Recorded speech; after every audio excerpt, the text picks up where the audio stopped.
You must know by now that I'm constantly experimenting and trying to incorporate anti-inflammatory foods and practices into my life. I've discovered a winner with this seed cracker. I felt pretty proud at how well these turned out. They are high in fiber and pack a punch of protein. I've tested it so you don't have to. You can go in feeling confident with this anti-inflammatory whole food cracker. It was a success in my kitchen. Hi everyone, here we are back in the kitchen, and today we're going to try and make some simple seed crackers. So I'm going for Whole Foods here, and this is supposed to be a very easy and simple recipe. And this one's been kind of fun to gather the ingredients. So I'll give you a rundown of the ingredients. Here we have the flax seed. It's 120 grams of flax seed. So I have put them all on the little kitchen scale and weighed them all out. We've got the 50 grams of chia seeds. We are going to need 250 milliliters of water, and then it calls for 250 grams of mixed seeds. So I've chosen sunflower seeds, pumpkin seeds, sesame seeds, and then each of these are 50 grams. So we needed 250 grams in total. And then it calls, in this little one over here, it calls for 1 teaspoon of fennel seeds, 1 teaspoon of nigella seeds, and then 1 teaspoon of garlic powder. I went on a search for nigella seeds because I've never had them before.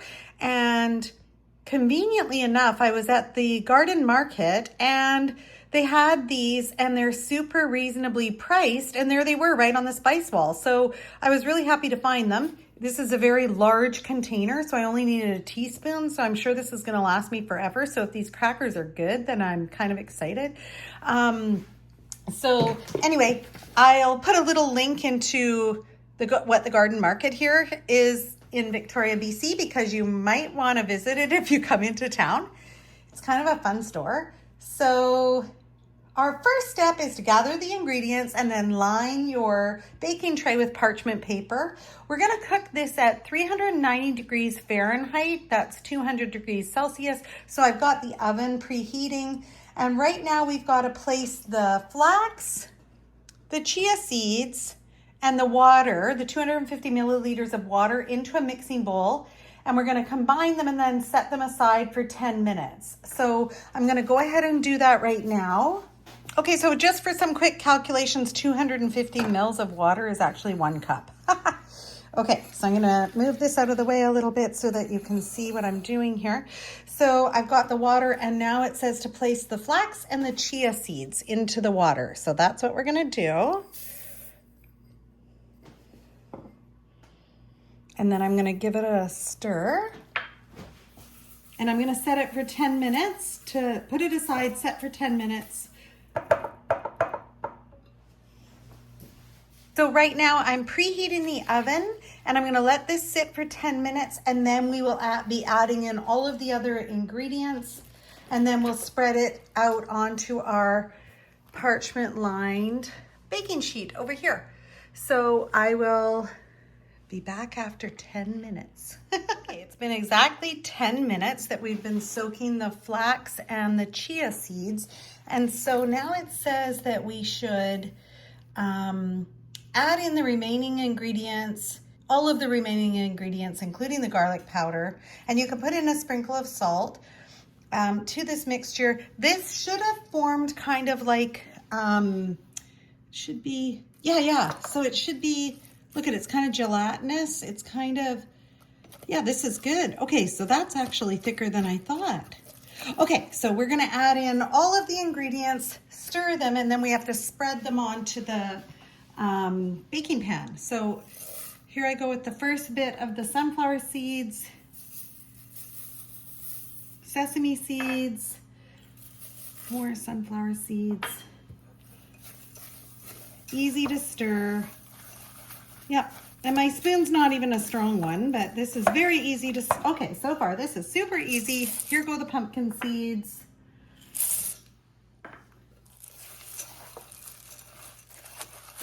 Okay, it's actually mixing up really, really well. And then I'm just gonna shake in garlic powder, the fennel seeds, and the nigella seeds, and then give this the final mix. Oops, a couple just sprung out. Oh yeah, I think this might actually be, okay, I'm gonna speak too soon, but hopefully this is kind of easy to spread on the baking sheet. So I'm kind of mostly mixing it because I want to make sure that the garlic powder gets mixed around. But it's feeling pretty good. So I'm just gonna slide this out. And I've got just a baking sheet or a cookie sheet with the parchment. So my plan is I'm just gonna plop it and then try to spread it. So let's see what happens.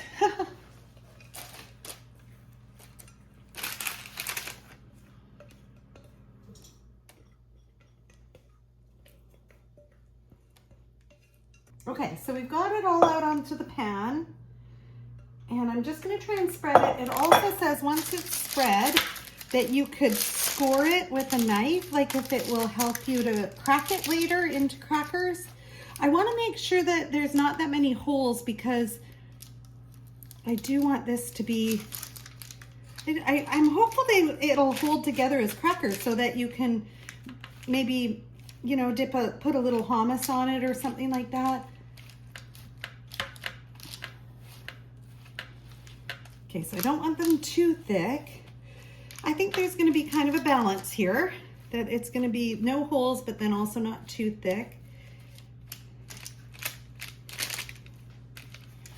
I'm kind of impressed. I've never really, as a general rule, I don't really enjoy chia seeds, like if they've been soaked too long. I just don't like the texture of them, but I do think in a cracker I'm gonna love them, and it's actually what's holding it together. It's provided sort of the glue that holds it together. I also had just heard today that eating chia seeds whole and not soaked in water can cause stomach upset and things like that. So it's really great that we soaked the chia seeds. So I feel pretty good about my spread here, and it actually, that recipe spread out perfectly onto a large cookie sheet. So I'm gonna just a little close up here.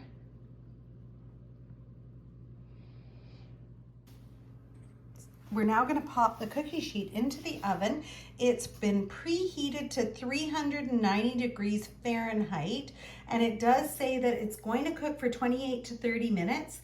I'm just unsure about that, so I'm going to really watch it. It says bake in the oven for 28 to 30 minutes until golden. Reduce the oven temperature to 185 degrees Celsius. And then bake for a further 18 to 20 minutes until dried out and crisp. So I'm gonna get that in there. I'm gonna get it going. Okay, we're at the end of the timer for our first wave, and things are looking good. And then I'm gonna lower it now to 350. And then I'll reset the timer, but things are looking really good in there. This is gonna fog up maybe, but so far it's looking really good in there. So setting it now to 350 for 18 minutes. Just setting the timer now. Final wave. Okay, we're fresh out of the oven here. So I stuck with the times exactly, and you can see it's looking really nicely done. It's very hot right now, but I'm gonna, okay, it feels crispy. So it does say I'm on a wire rack. So what I'm gonna do is remove it now. Just gonna remove the pan and keep the parchment onto the wire rack. Get the pan out of the way.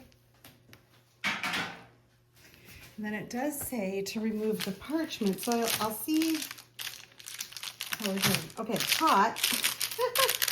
Oh, and also I mentioned scoring, but I forgot to score it. But I guess I was just going to do that with a regular table knife because I don't have a scoring tool. But I think it's going to be fine just to crack it. We'll see. We'll soon find out, I guess. I don't want to ruin it. And it's very hot. feeling like it's going to be crispy.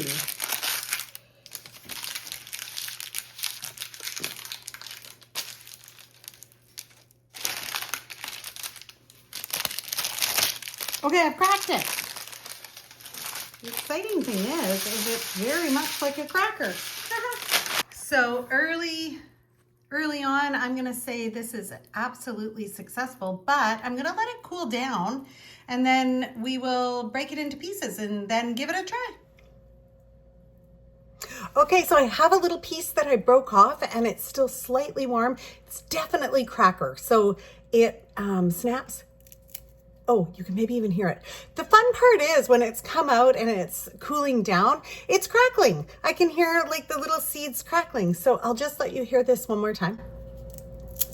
It's perfect. I'm just gonna give it a taste test right now. Okay, I don't know if you could hear that, but that was a crunch. It's super crunchy. This is fabulous. This is an incredible cracker. I really love it. And I think it's gonna hold together to put some toppings on it. Okay, each bite has been a slightly different because I think there's a little mix of the garlic powder, maybe the fennel, like, so both bites tasted slightly different. Okay, I am really excited about this. This is so good. I also wonder, maybe you can't eat that many of them because that is a lot of seeds. Anyway, this is fun. I am really thrilled with this recipe. Okay, here we are back at it. So we've got our big split, but we're nice and cooled a little bit now. I'm gonna try and break it like kind of reasonably. Maybe you could hear that. Like, it is an excellent crunch and cracker. So it's like the perfect consistency or texture for a cracker. So there's gonna be no problems using this to put hummus or, you know, some kind of spread on it if you want that. But it actually, I am really thrilled. So the longest or the hardest part about this was just the cooking time, which was not even that bad. So also in the thicker areas, it's probably that thickness is perfect. This one's slightly thick and that was in the middle. Probably I would try and thin that out next time, but it's still not bad at all. Super success.